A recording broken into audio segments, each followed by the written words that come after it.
as a Yemenite Jew, I can tell you that the name itself is not the devil, is not a pagan idol, is not the moon god, as evangelical Christians have been propagating for decades. This is a very, very sick cult, by the way, and their idiocy is quite redundant.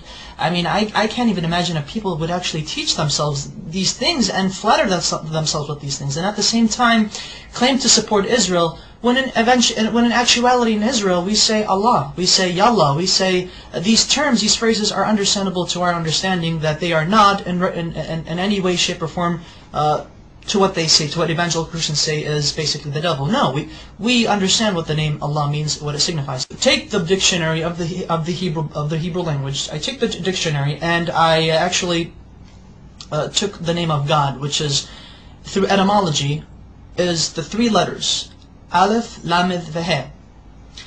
Basically, I wrote it down. I know I don't have the whole thingamajigs on you get the idea. So basically, Aleph, Lamed, Veh.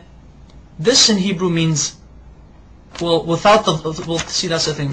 Without the vowels, because the dots, the nikud, the dots, or the vowels right here, these are vowels beneath the letters, indicate how the word itself is to be pronounced. So I'm going to block these right now for a second, but I'm going to show you. This right here, in my understanding, because I'm going to say what it is, this says God. Elah is God in Hebrew. Now, with these two right here, with these two vowels, this is the Fatah Sagol, Fatah Sagol. This would indicate that this would turn the word God, which without these vowels it would be God, Elah. Now it would be Olo, Olo.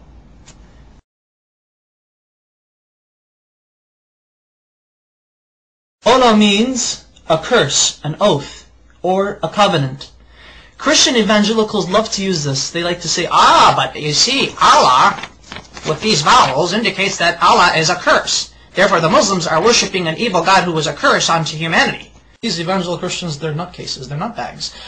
And I took it upon myself further to actually see how they got this idea that Allah, the Arabic name of God, is a curse, and more recently is the devil. I don't know how they do it, but they do it.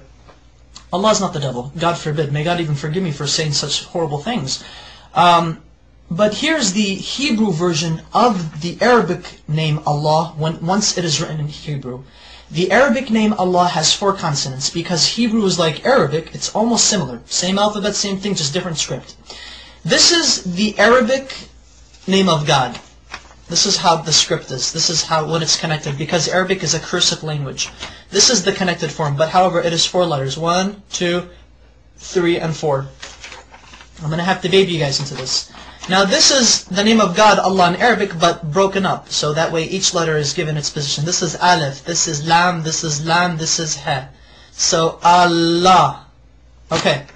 Now this right here, Allah in the Arabic script, this is how it would become rendered in the Hebrew rendition. That way, Allah in Hebrew would be Aleph, Lamed, Lamed, He. Okay. Now, how do we get this? Which this right here is, this basically means curse. And the only reason why this means this curse, because of these 2 vowels. There are 7 letters in the Hebrew language that look like this, that have these 3 consonants. There are 7 Hebrew words in the Hebrew language that have these 3 consonants, and they're both the same. How do Hebrew-speaking Jewish people or non-Jewish people know? How do they differentiate? How do they know when a curse means a curse and God means God? Because this right here, without the vowels, this literally means God. This right now I'm just God. This says Elah, Elah. Now with the vowels, it means Ola, which means a curse. This right here. I'm actually going to write down the proper Hebrew name of God with the correct pronunciation. This is how we know. This is how we could tell when God is God and when the letter represents, or when the word is God, or when the word means curse. Okay. There we go. Notice the symbol, notice the vowels. This becomes A, and this dot right here, the holom, it becomes Alo. Alo. Olo and Alo. Olo, Alo. Can you see the difference? This right here, though they have the exact same letters, Exact same letters. Everything is rendered the same thing.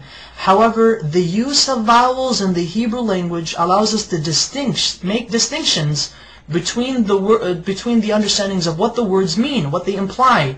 This may mean curse, but this at the same time may mean God.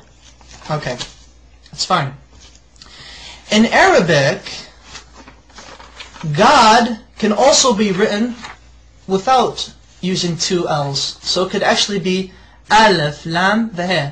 So, Ilah, which is the exact same thing as Allah.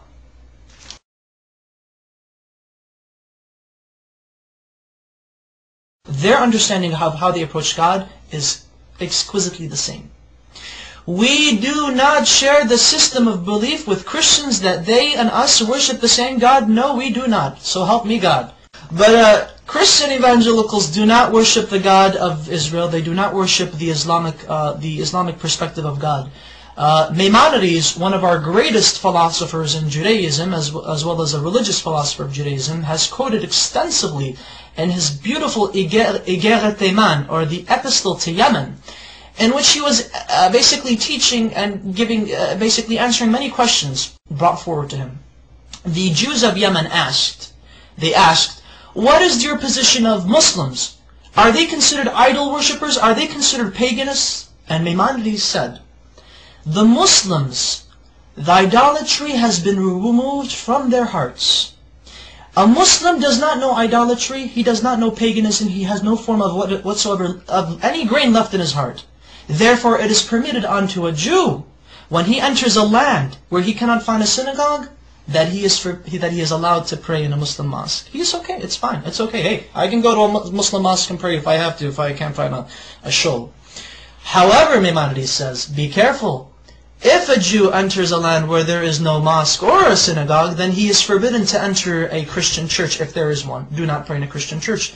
And the reason why is because Christians do not worship the same God we do. They worship a pagan. They are idolaters. They are called avodah zarah in Hebrew, which means idol worshippers.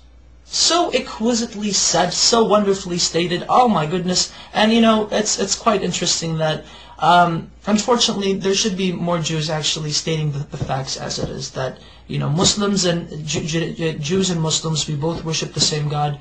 No matter what these crazy evangelical Christians are saying, they're basically nutbags. Whatever they say, they just try to come up with exceeding lies, redundant lies. The type of lies that only a child in the kindergarten could easily make up. And emphasize that Arab Christians, and you know, this is what's also funny, and thankfully I remember this, because this is what I really wanted to say, and get a load of this, Christian evangelics. I should refer to you guys as evangelics. There are actually 20 million Arab Christians in the Middle East today, as well as the United States, as well as around the world.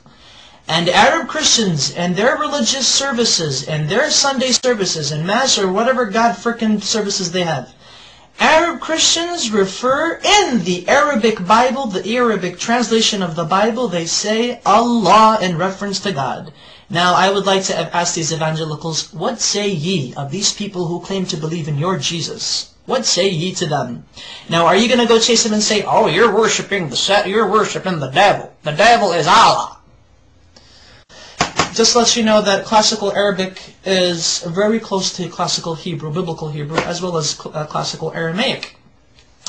They all tend to agree, they all agree in unison that Allah, Hashem, Allah are, through etymology, which is the study of the root of words, have come to a unanimous agreement that Allah is the perfect Arabic name of God, that it cannot be made into a male. Through its perfection, it cannot be made into a male gender nor a female gender.